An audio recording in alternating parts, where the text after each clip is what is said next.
Good afternoon, Jets Nation. Welcome to the Jew Jet Show. And as week one of free agency is closing down, here's a recap of everything the New York Jets have done so far. Starting off with our re-sign. So a day before the legal tampering period opened up, the New York Jets brought Quincy Williams back to a 3-year, $18 million deal. Now, at the beginning of the offseason, I was a bit iffy when it came to bringing back Williams, but as time grew on, I grew on the idea of bringing Williams back, and next thing you know, he's here for the next 3 years. And he's really been a solid linebacker for the Jets over the past 2 years. I mean, he's one of the only players in the NFL to have back-to-back 100-plus tackle seasons, and he's really just gotten better with the Jets over those 2 years as well. I mean, whenever we claimed him off the waiver wire in 2021, the Jaguars were cutting him. And the Jaguars roster in 2021 wasn't great. They went on to have the number 1 overall pick in the 2022 draft. Quincy Williams obviously wasn't the best linebacker, but the Jets signed him, we developed him, he revived his career, and hopefully he continues to keep on getting better and better, and this signing hopefully is going to end up paying off a lot for the Jets. He also keeps the chemistry on this defense the same. I mean, he was one of the core pieces on our top 5 defense last season, so to maintain those guys is always important. I mean, sure, could we have gotten an upgrade over Quincy Williams?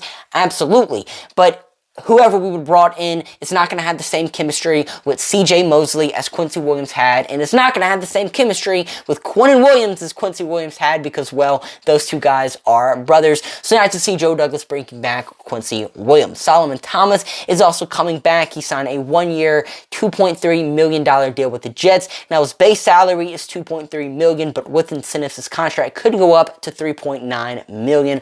Now, I'm not a huge fan of the Solomon Thomas re-signing simply because he wasn't that good last year. I mean, whenever we signed him last offseason, I knew he was going to be an issue in the run because he was drafted 3rd overall back in 2017 as an edge rusher.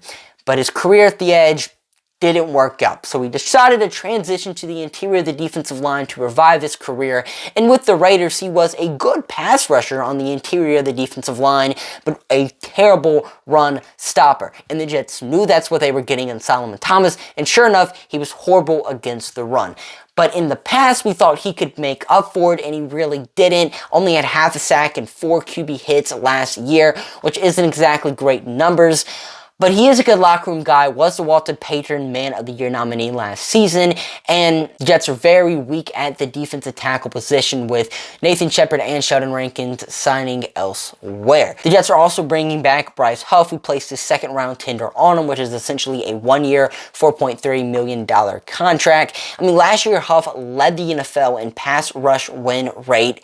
I mean, the dude was a beast. He was a 3rd down pass rusher, so he really didn't get on the field a whole lot, but whenever he was on the field, he was very productive, and hopefully next season we can see Bryce Huff get more snaps, because when you're leading the NFL in pass rush win rate, obviously you got to be doing something right. So if the Jets can maybe start to put him on 1st downs or maybe even 2nd downs, along with playing him on the 3rd down pass rush situations, I really feel like Bryce Huff can be one of the better edge rushers in the NFL. Man, I really do believe that. The Jets are also bringing back Greg Zuerlein to a 1-year deal with a base salary of $2.6 million. With incentives, it can go up to, I want to say, $3.7 million. So nonetheless, we are bringing back Greg Zuerlein, and he provided the Jets with solid and consistent kicker play, which is something we have not had in a long time. I mean, he was 30 for 37 last year on field goal attempts and 28 for 29 on extra point attempts, and he also set the record for the longest field goal made in Jets history with a 60-yarder. So glad to see Greg Zuerlein back. We also re-signed Nick Baldwin, who was the Jets fullback in 2021, but didn't play last year due to an injury. So Nick Baldwin's returning to the New York Jets. Hopefully he can continue to be a solid fullback for us in 23 if he makes the roster. We also re-signed Adam Pankey, who was a practice squad O-lineman for us last year. Now moving on to free agency. The Jets have not really made many splash moves so far, but the one we did make was signing Allen Lazard to a 4-year, $44 million contract. And this signing made way too much sense for the New York Jets because Lazard is a perfect scheme fit for Nathaniel Hackett's offense with a 6'5" height, and on top of it, already has experience in the offense, playing in it from 2019 to 2021. And on top of that, he's pretty much played with Aaron Rodgers throughout his entire NFL career. I mean, Rodgers has been the only quarterback throwing Allen Lazard football. So he has chemistry with Aaron Rodgers already. And really, Allen Lazard's just a solid receiver, going to be providing the New York Jets with some really good wide receiver to play, and is one of the best run-blocking receivers in the NFL. So this is a great signing by the New York Jets. We also got ourselves a new punter with Thomas Morstead coming back to the New York Jets. Now, we don't know what his contract details are, but he is returning to the Big Apple. And in 2021, when it was Braden Mann's injury replacement, he provided the Jets with some really good punter play. And last season with the Miami Dolphins, he did the exact same thing. He might be getting up there in age, but he can still boot the football and wants to continue playing football.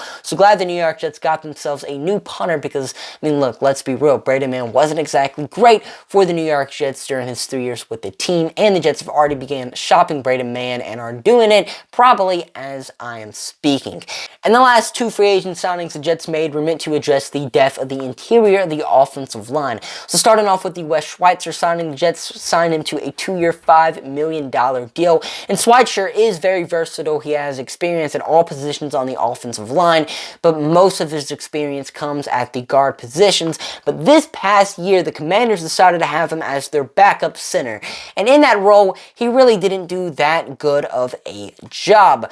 So hopefully the New York Jets are signing him to be our backup guard because the dude was a very good backup guard for the Falcons and the Commanders from 2016 to 2021 because Tristan Colon is going to be our backup center. Now the contract details have yet to be announced, but it was announced that he was going to sign with the New York Jets.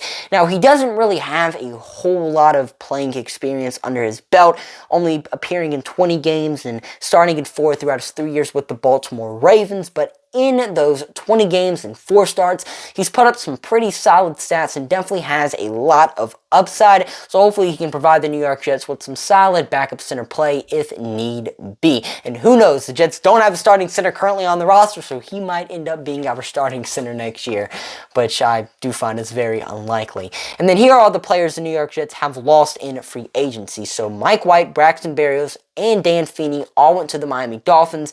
Sheldon Rankins went to the Texans. Nathan Shepard went to the Saints. Nate Herbig went to the Steelers. Jess Smith went to the Giants. And James Robinson went to the Patriots. And in free agency, the New York Jets still need to address the defensive tackle position. We need to address center, and we do need to get ourselves a safety, along with re-signing Kwon Alexander. But if the Jets can do all of that, we pretty much have our roster set for next year. We do need to get ourselves another tackle, but I believe we're going to do that in the draft. But other than that, the Jets roster is pretty much set. So thank you guys for watching the video. What has been your favorite free agent signing or re-signing the Jets have made so far? Comment it down below. But I'm your host, Jet, signing off for now. See you guys later. Peace.